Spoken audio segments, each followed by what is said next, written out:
Thank you so much.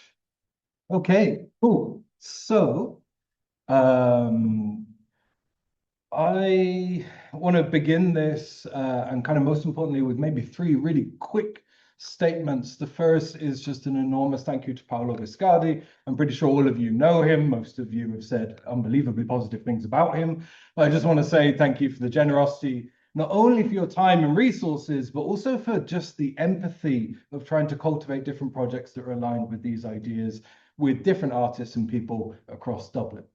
Secondly, it's not lost on me, right? The kind of the irony that I'm presenting on the theme of decolonization in Belfast, representing a Dublin-based university as an Irish citizen born in the UK, right? So these matrices of power are something that are present and something that I kind of want us to all take a minute to sit with as we're going through the presentation. And finally, this presentation, I've got to admit this, is quite distinct from the abstract that was submitted. There are two reasons behind this, and I firmly stand behind both of them. Firstly, the collaboration that I had with Glicéria Tupinambá, who's a indigenous rights activist in Brazil, in Tupinambá, wasn't possible because logging companies have recently made incursions into the territory of the Tupinambá. And therefore, reality is real, and these forms of neocolonization required pausing.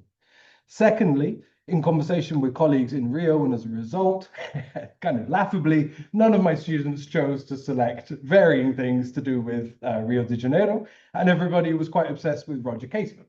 So we're going to focus on the case study Roger Casement, right? If there's one thing that I've learned in my time doing kind of decolonial collaboration, it's that you should really never kind of expect to get what you set out for. That's just a fact. So, bearing all of that in mind, the heart of the question of decolonization, as explored by people with privilege in European contexts, is, as James Baldwin put it more astutely than probably anyone else, to ask ourselves why the image of the other was necessary to begin with, to take a look in the mirror and to question why. And moreover, why still?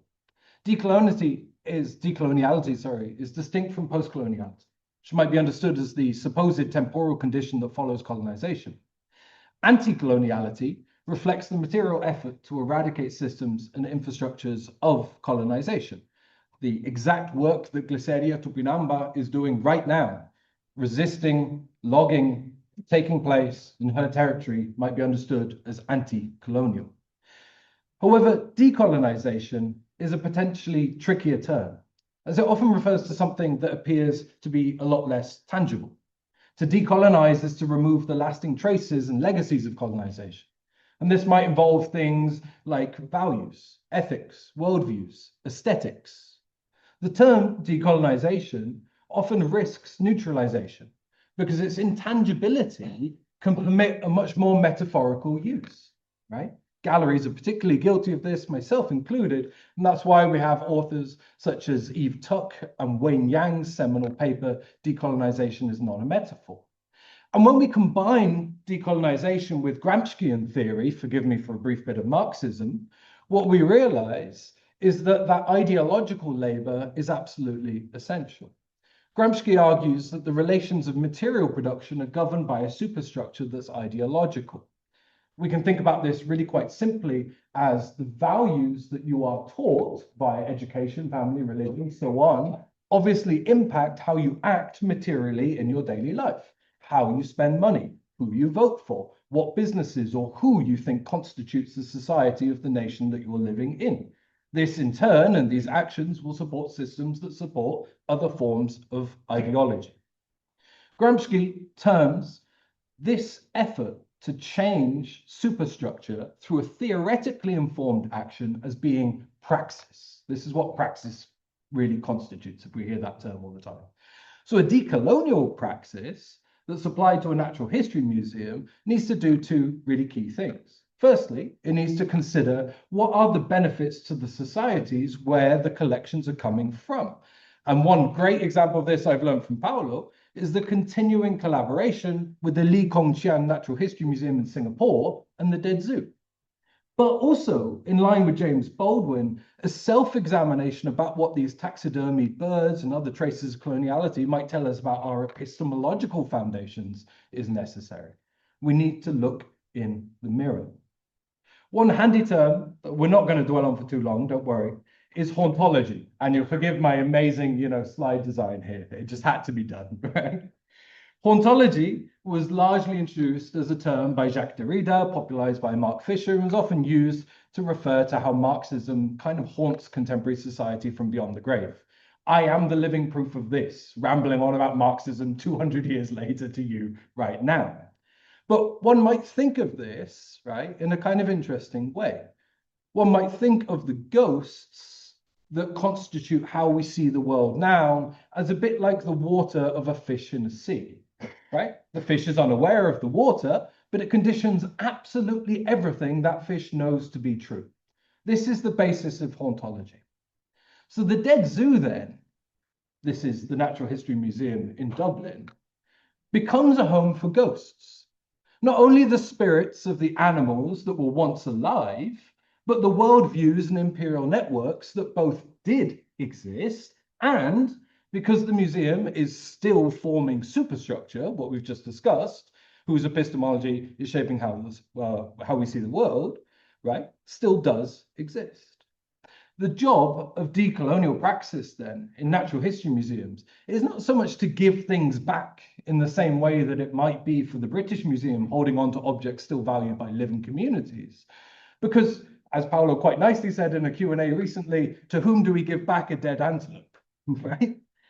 But instead, the job is, in addition to the valuable work done identifying different ecologies, to historicize these haunted traces, to better understand how their historical circumstances live on today and how they shape our present superstructure.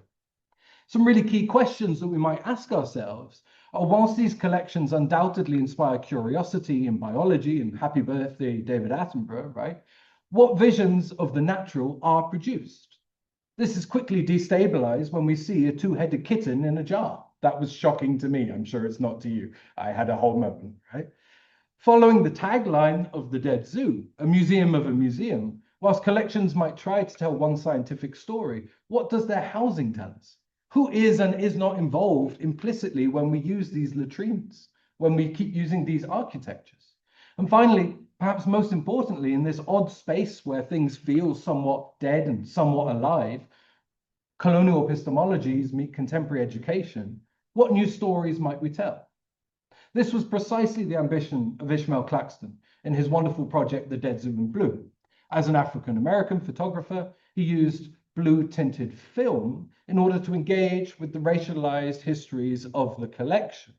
Using blue, rolling off of the Duingora, which translates to blue skin, the original Irish term for people of color.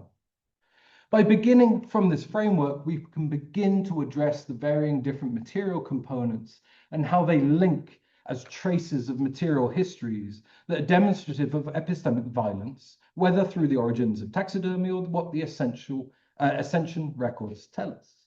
And this really was the beginning point for reconfiguring the natural.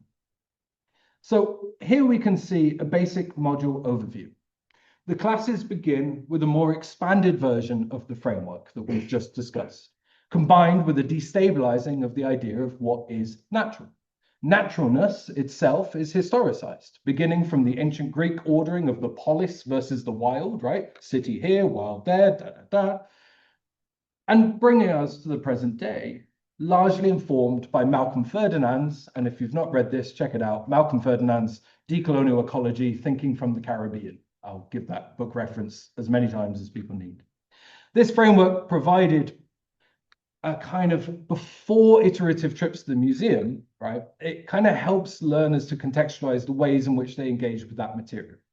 The students are then able to select an object, maybe a parrot, maybe a bird, maybe an insect, return to class, contextualize the object through research, return to situate the object within the museum context, thinking about the aesthetics, architecture, materiality of the latrines and the likes. And this can then be turned into a presentation, which constitutes an assessment, but also a set of writings that constitute a resource for the Natural History Museum itself. This is what constitutes collaboration.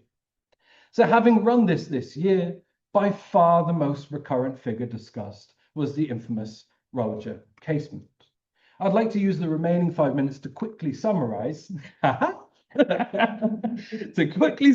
some of the insights this work produced into Casement to show the value and to explore some of the difficulties and ways forward of the methodology.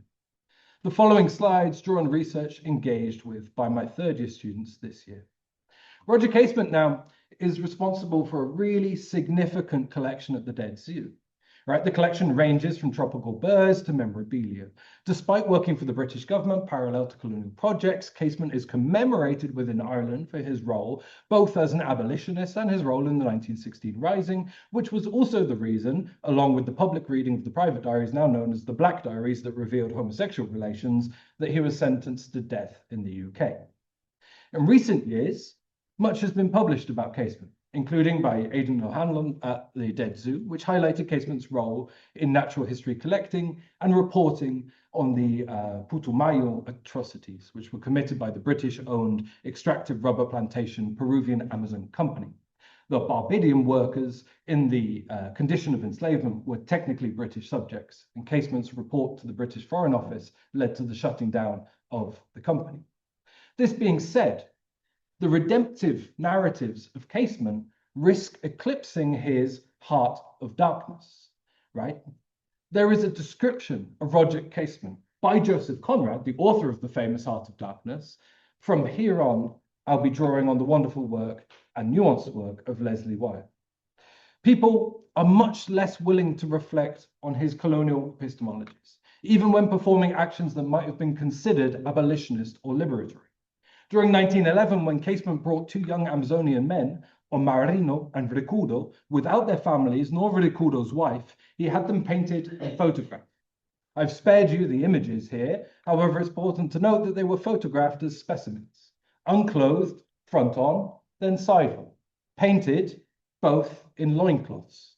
To use the language of Roger Casement in his diaries himself, Recudo and Omarino were exploited for all they were worth. The actions might have been done in the name of a good cause, but Casement positioned them as examples of a natural world in need of saving, without agency in and of itself. To offer one last, quite disturbing quote from Casement, is it too late to hope that by means of humane brotherly agency, something of the goodwill and kindliness of Christian life may be imparted to the remote, friendless, and lost children of the forest, still waiting the true white man's coming into the region of Putumayo? Whilst there is an extent to which it could be argued that this is anachronistic to apply contemporary decoloniality to Casement, there were plenty of abolitionists at the same time. Many of my students have contextualized him alongside figures such as Afro-Brazilian lawyer Luis Gama, US Frederick Douglass, Haitian anti-colonial leader Toussaint Louverture, right? Rigoberta Manchu. These figures serve to destabilize the white savior narrative and permit us to hold not only the actions of Casement to a higher standard, but also his underpinning epistemologies. But they do one other thing too. They also reflect the changing positionality and demographics of contemporary Ireland's young scholars. They also pointed out that Casement not only racially photographed Omarino and Recudo, but they left them as servants for the British consul in Peru. At this moment, it seems pertinent to return to the astute words of James Baldwin. And whilst there is no denying the good that Casement brought about, nor do I have any interest in moralizing narratives, it was clear that Casement, among many other of the collectors who constitute Europe's natural history donors, desperately needed an other, someone to save. One can imagine then that a student goes from looking at a beautiful butterfly that they think was from some wild, exotic, untouched place, to realizing that the butterfly was the cover for anti-abolitionist work, to realizing that the man responsible for that abolitionist work, right, was also wrapped up in colonial epistemologies and the perpetuation of racial imagery. That journey for the student is something quite beautiful. And sitting with this complexity and the entanglement is the task of decolonial praxis. To do this, we obviously need resourcing and lesson planning. We need to map these things onto the learning outcomes, right? And it needs to be useful for the Natural History Museum. Fortunately, it does align with the present National Museum strategy. And it seems to me that in the effort to decolonize, subverting hierarchical knowledge production and supporting learners to produce their own archive of tools is what might best constitute a decolonial strategy. Thank you for listening.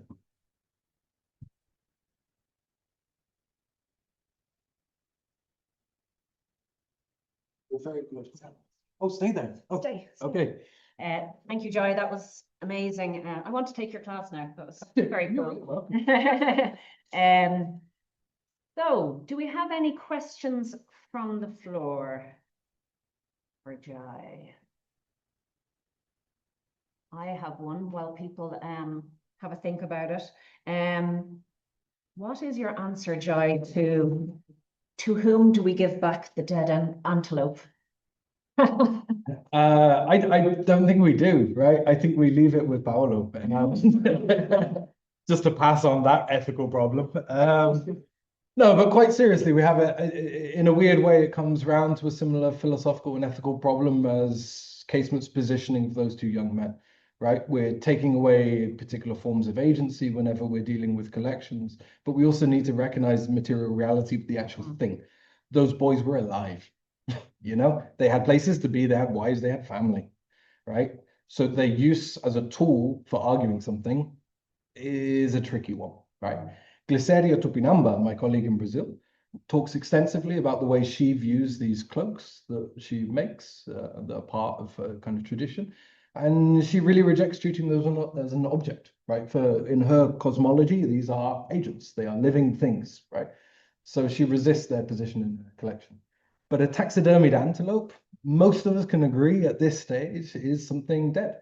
And its best use would either be for decay and good nutrients, but now it's been taxidermied, so that's not possible. So how do we extract the best value we possibly can from what is otherwise a tricky situation? Well, we use it as the mirror, right? The antelope becomes the mirror through which we question, why did we ever do this? What are the aesthetics and how is this continuing to produce my vision of the natural world? Brilliant, thank you. Is there any, yes, there is a question at the back middle. Hey. Wait, microphone. We'll just wait for the microphone so that the people at home are able to hear it. Hello? Oh my God. Okay. Can you hear me? So much for that. Maybe I'll just loud. I'll repeat this one.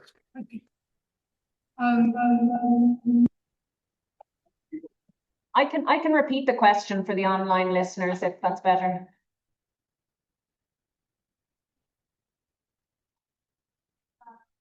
I suppose you can repackage data. And so my question is, what kind of practical workflow or solutions have you found for associating all of this research you've done with the specimens so that not just the researchers working on it and the students, but kind of posterity and maybe people in countries of origin can have access to that work as well? How are you storing that?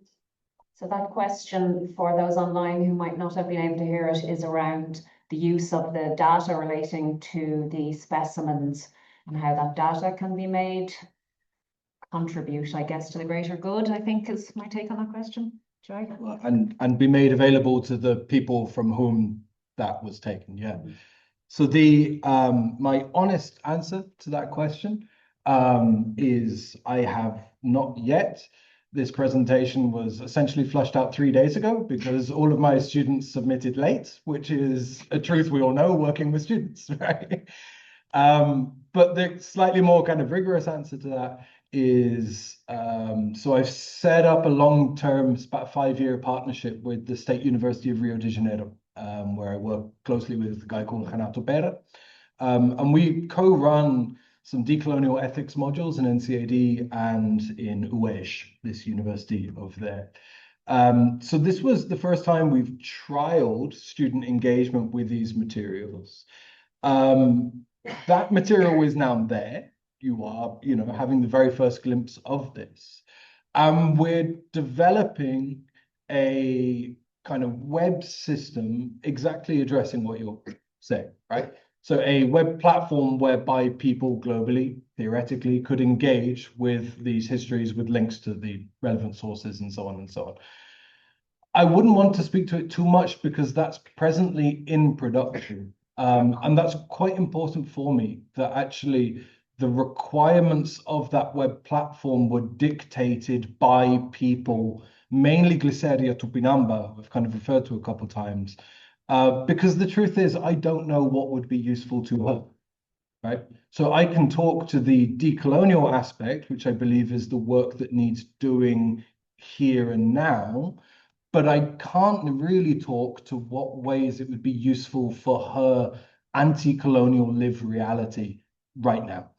So that's a process that's ongoing, and I'm trying to really allow her and Renato to lead on how to make that most useful for them, whilst obviously conforming to stuff like GDPR and blah, blah, blah, all of these things that we have to do within an EU context. So, sorry, semi-answer, like. Thank you, Jye, and thank you for the questions. To go, Jye. Thank you. Thanks for the great chat.